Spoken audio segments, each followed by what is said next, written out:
Halo, perkenalkan nama saya Angela Priyana Saragi.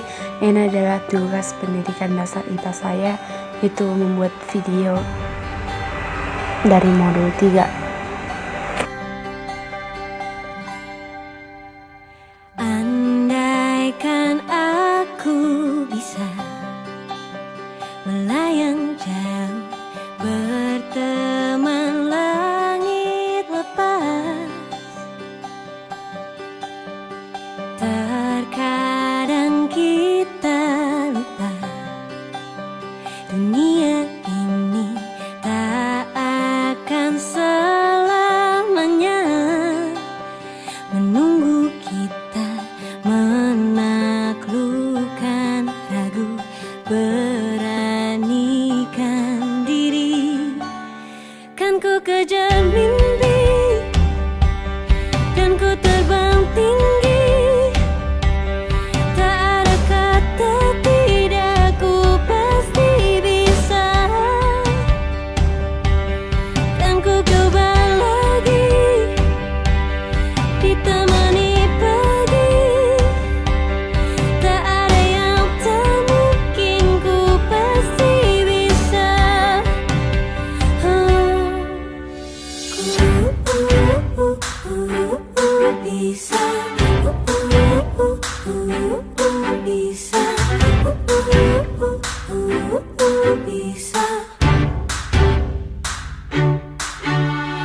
Terkadang kita lupa, dunia ini tak akan selamanya. Halo, selamat sore buat kita semua. Perkenalkan, nama saya Angel Aprilia Saragi dari kelas D dengan NPM 2109101137. Di sini saya akan menjelaskan tentang modul 3, organ dan sistem organ tubuh makhluk hidup, yaitu terbagi dari 2 kegiatan, yaitu kegiatan 1 organ dan sistem organ tumbuhan spermatopita atau yang disebut dengan tumbuhan berbiji, dan kegiatan belajar 2, organ dan sistem organ tubuh hewan vertebrata atau yang disebut dengan hewan yang memiliki tulang belakang. Struktur dan fungsi tumbuhan, yaitu struktur of a plant atau struktur of a plant, yaitu terdiri dari flower, bunga, fruit, buah, seed, biji, leaf, daun, stem, batang, dan akar. Struktur akar, yaitu ini yang disebut dengan akar tunggang, dan ini disebut dengan akar serabut karena akar terdiri dari 2. Akar tunggang memiliki struktur, yaitu ini disebut dengan tudung akar. Ini disebut dengan tudung akar. Ini disebut dengan rambut akar. Dan ini disebut dengan akar primer. Dan ini akar sekunder. Akar sekunder adalah ini yang memiliki cabang. Dan ini adalah akar serabut. Akar terbagi yaitu akar tunggang dan akar serabut. Akar tunggang artinya akar yang memiliki satu. Apakah ini maksud dengan akar serabut? Akar serabut yaitu akar yang memiliki banyak serabut atau banyak akar utama. Lain halnya dengan akar tunggang, yaitu akar yang hanya memiliki satu akar utama dan hanya memiliki sedikit cabang. Baik, kita lanjut dengan akar. Fungsi akar itu mengkokohkan tegaknya tumbuhan, menyerap air dan garam mineral, serta mengalirkan ke batang dan daun, menyimpan cadangan makanan. Susunan anatomis akar dikotik maupun monokotil adalah epidermis, korteks, endodermis, silinder pusat atau stele. Struktur batang. Ini adalah gambar struktur batang. Batang adalah berfungsi untuk saluran penghubung agar air dan mineral yang diserap oleh akar dapat sampai ke daun agar tumbuhan dapat tumbuh dan tinggi untuk mendapatkan cahaya matahari. Selanjutnya adalah daun. Struktur daun yaitu kutikula, epidermis atas, parenchyma palisade, mesofil, parenchyma spons, epidermis bawah kutikula, dan sel panjang stomata. Kita lanjut. Daun adalah tempat terjadinya fotosintesis karena terdapat klorofil yang letaknya ada pada jaringan sponsa atau bunga karang dan jaringan tiang atau palisade. Bagian bawahnya ada stomata yang berfungsi untuk pernapasan atau respirasi dan juga penguapan air atau transpirasi. Yang selanjutnya struktur bunga. Struktur bunga yaitu benang sari atau disebut dengan alat kelamin jantan, putik, alat kelamin betina, dan mahkota untuk menarik serangga. Ini dia gambaran dari bunga. Ini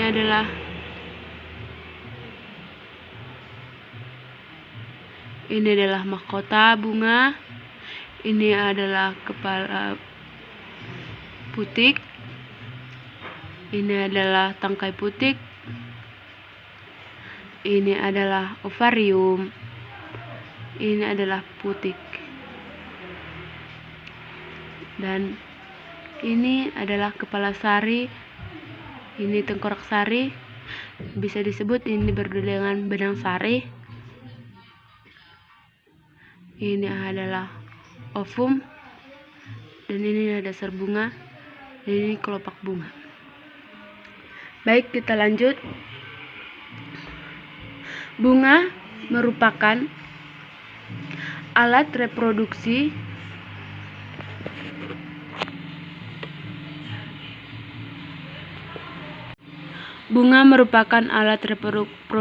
generatif atau perkembangan seksual pada tumbuhan. Setelah terjadi pembuahan, maka akan terjadi biji yang mengandung embrio.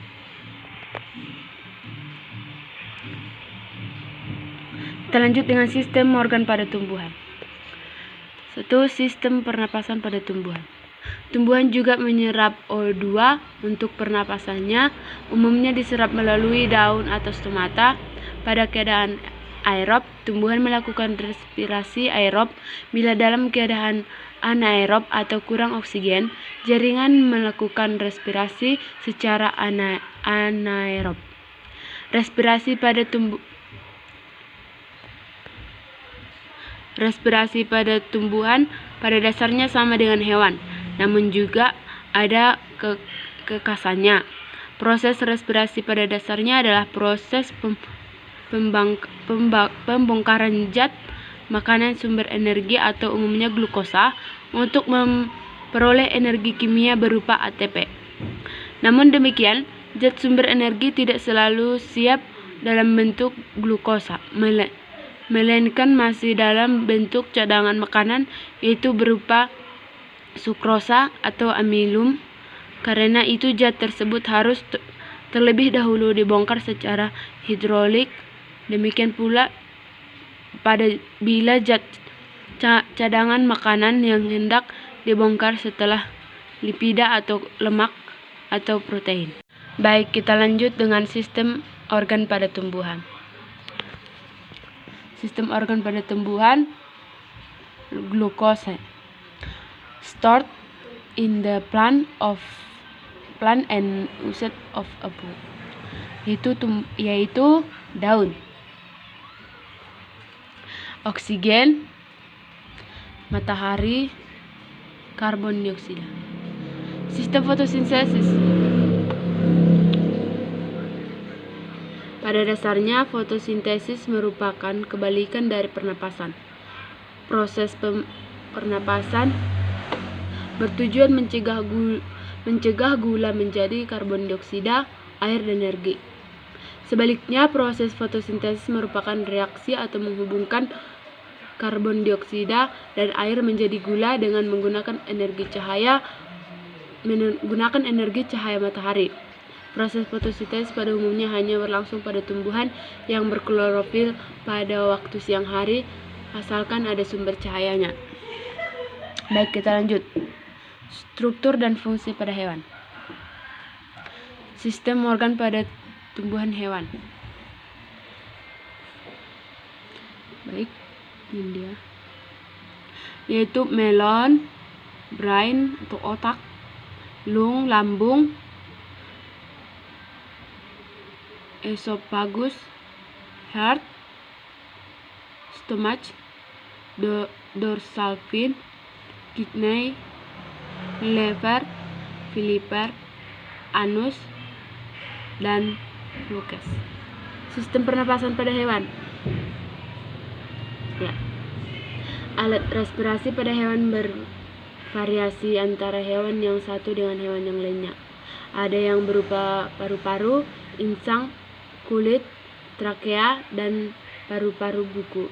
Bahkan ada beberapa organisme yang belum mempunyai alat khusus sehingga oksigen berdifusi langsung secara lingkungan ke dalam tubuh. Contohnya pada hewan bersel satu, Porifera dan Coelentera.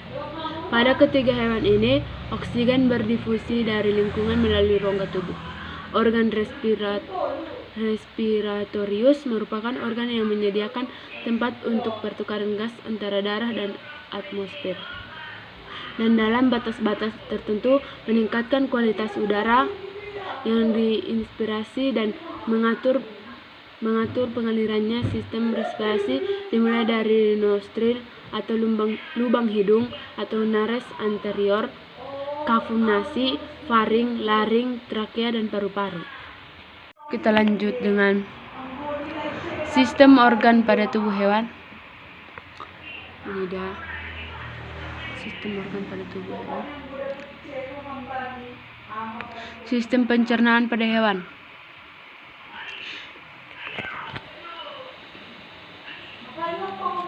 Hewan dan alat tubuhnya atau termasuk alat pencernaannya berkembang dan menyesuaikan diri dengan lingkungannya serta bahan pakannya. Dengan demikian, kita kenal beberapa golongan hewan yang berbeda berdasarkan sumber bahan pakannya. Pada mamalia kita kenal karnivora atau anjing kucing merupakan hewan pemakan daging sehingga sumber bahan pakannya adalah hewan lain. Herbivora atau sapi kuda merupakan hewan pemakan tumbuh-tumbuhan.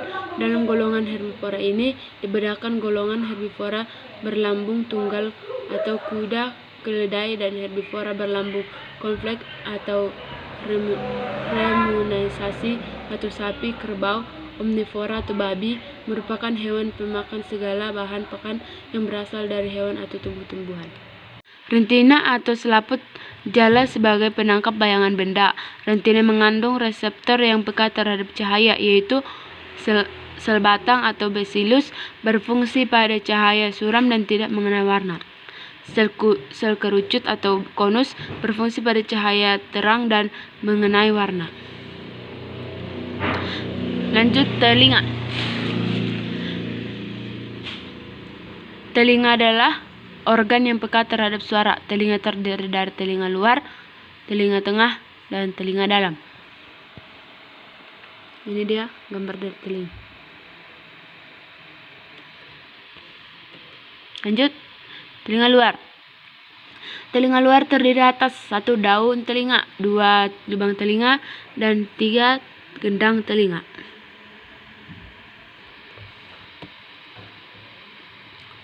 Telinga tengah. Telinga tengah terdiri atas tulang martil atau malleus, tulang landasan atau incus, tulang sanggurdi atau stapes. Tulang tengah dihubungkan dengan mulut oleh saluran eustachius.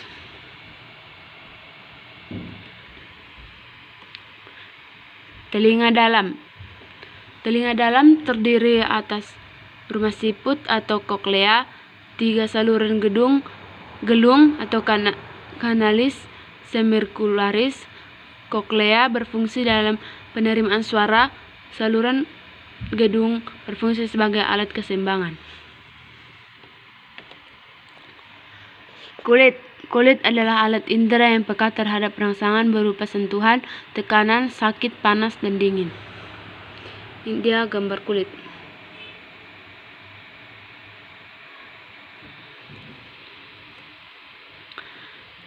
Selanjutnya hidung. Hidung mempunyai komoreseptor yang peka terhadap rangsangan zat kimia berbentuk gas, yaitu bau.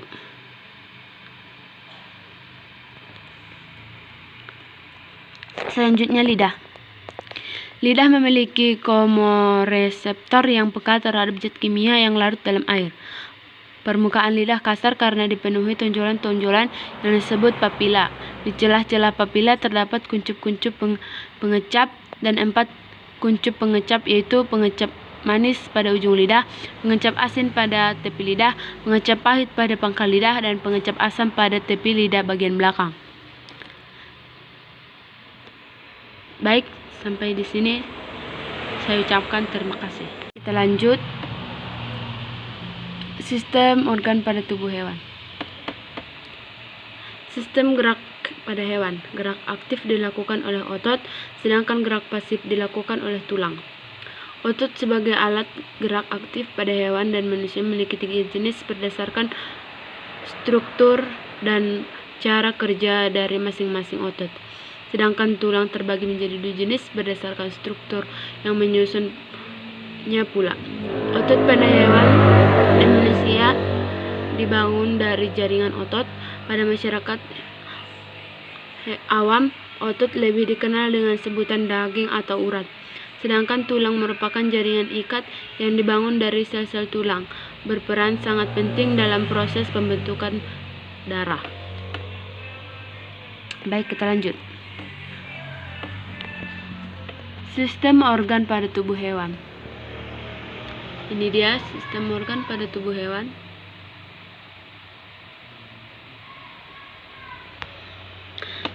Sistem transportasi pada hewan. Sistem peredaran darah disebut juga sistem transportasi yang terjadi pada hewan vertebrata dan invertebrata. Hewan tersebut dilengkapi dengan sistem peredaran darah yang dapat dikelompokkan menjadi 2 macam, yaitu sistem peredaran darah terbuka dan sistem peredaran darah tertutup. Pada sistem terbuka, darah berpancar dengan cairan yang terdapat pada rongga-rongga tubuh maupun pada ruang-ruang antar jaringan. Sistem peredaran darah tertutup dapat dibedakan menjadi peredaran darah tunggal dan peredaran darah ganda. Baik, kita lanjut. Alat indera. Alat indera adalah organ yang peka terhadap rangsangan tertentu. Manusia memiliki 5 alat indera, yaitu mata, telinga, hidung, lidah, dan kulit. Lanjut. Tapi kita tahu kan fungsi mata itu apa? Hidung, telinga, dan kulit. Mata. Mata adalah alat indera yang peka terhadap cahaya. Mata dilindungi oleh alis, kelopak mata, dan kelenjar air mata. Ini dia gambar dan fungsi dari jenis mata. Tulang mata, ini disebut dengan tulang mata. Otot rectus, sclera, choroideo, pyrus humor, retina, love, bintik buta, kelopak mata atas, otot silaris, badan silaris, bulu mata, iris, konjungtiva, kornea, pupil, lensa, aqueous humor, ligamen suspensor, kelopak mata bawah. Dan ini juga tulang mata. Baik, kita lanjut.